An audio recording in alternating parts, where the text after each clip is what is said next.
자사주 매입 및 소각과 배당금 지급을 통해 주주환원을 적극적으로 시행 중인 국내 은행주들의 주가가 최근 꽤나 하락하는 모습을 보이고 있습니다. 따라서 평소 고배당주에 관심을 가지고 계셨던 분들은 은행주에 대한 투자를 고려해 볼 수 있겠는데요. 오늘은 이러한 국내 은행주에 한 번에 투자해주는 ETF들에 대해서 알아보려고 합니다. 현재 국내 주식시장에 상장되어 있는 은행 ETF는 총 3가지로 타이거은행, 코덱스은행, 타이거은행, 고배당 플러스 탑10이 있습니다. 해당 ETF들의 기초지수를 보면 타이거은행과 코덱스은행은 KRX은행이라는 동일한 기초지수를 추종하고 있으며 타이거은행, 고배당 플러스 탑10의 경우 FN가이드에서 나온 은행 관련 기초지수를 추종하고 있습니다. 이때 타이거은행 ETF의 경우 동일한 기초지수를 추종하는 ETF가 존재하고 하루 평균 거래량이 1만 주도 안 되기 때문에 제외하고 보도록 하겠습니다.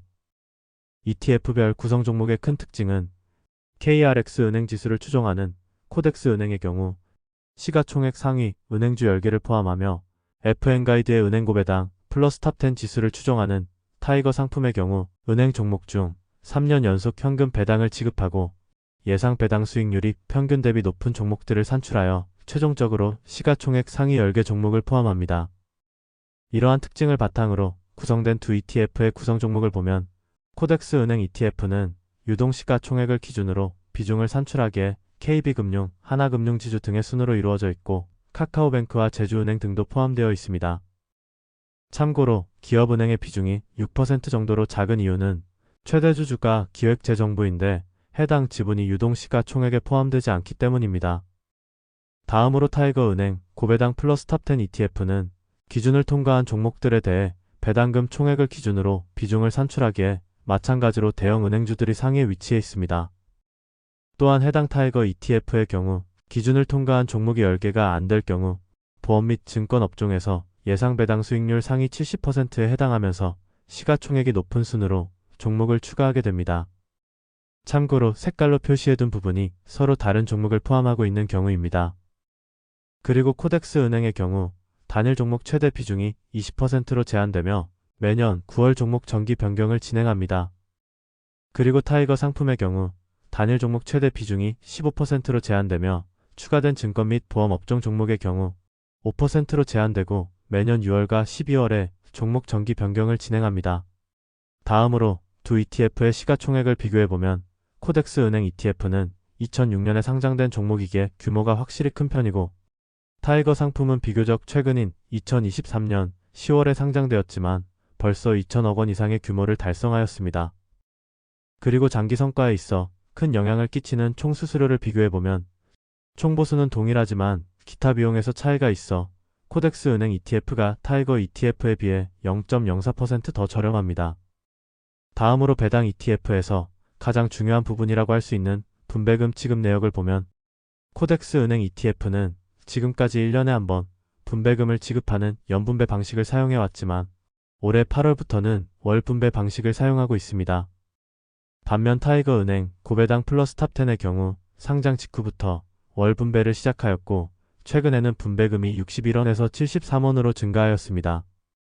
먼저 살펴본 최근 1년 분배금 지급 내역을 바탕으로 한 연간 배당률은 코덱스 은행 ETF가 6.52%이며 타이거은행, 고배당 플러스 탑10 ETF는 5.69%입니다. 그리고 여기서 코덱스 은행 ETF의 경우 연 분배금이 포함되었기에 최근 월 분배금만 연환산하여 계산해보면 4.43%의 연간 배당률이 나오고 타이거 ETF의 경우 최근 인상된 월 분배금으로 연환산하여 계산해보면 6.49%의 연간 배당률이 나옵니다. 아마도 최근 배당률에서 차이가 나는 이유는 코덱스 은행의 경우 배당률이 비교적 낮은 카카오뱅크와 KB금융의 비중이 큰 반면 타이거 ETF에서는 카카오뱅크가 아예 포함되어 있지 않고 KB금융의 비중이 좀 더 낮기 때문인 것 같습니다.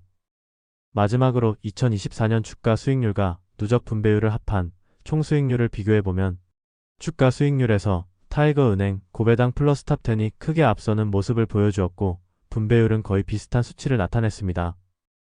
따라서 최종 총수익률은 타이거 ETF가 10%가량 더 높은 수치를 기록하며 훨씬 더 훌륭한 성과를 냈습니다.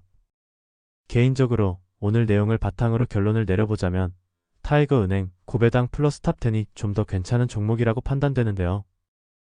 우선 수수료 자체는 코덱스 은행 ETF에 비해 0.04% 비싸지만 그리 큰 차이는 아니고, 무엇보다 타이거 ETF의 높은 분배율과 종목 구성 및 비중 구성이 배당 투자 목적에 더 잘 부합한다고 생각했습니다. 개인적으로 배당률이 아직 많이 낮은 카카오뱅크가 포함되어 있지 않고 종목당 비중이 좀 더 잘 분산되어 있는 타이거은행, 고배당 플러스 탑10이 더 좋다고 판단하였죠. 과거 성과도 훨씬 뛰어나고요. 이렇게 오늘은 최근 주가가 꽤나 하락하고 있는 은행주에 한 번에 투자할 수 있는 국내 은행 ETF 중 최고의 종목은 어떤 건지 살펴보았습니다. 확실히 국내 은행주들은 올해 들어 꽤나 적극적으로 주주환원을 실시하고 있기에 밸류에이션이 많이 낮은 현재로선 충분히 주목해 볼 만하다고 생각합니다.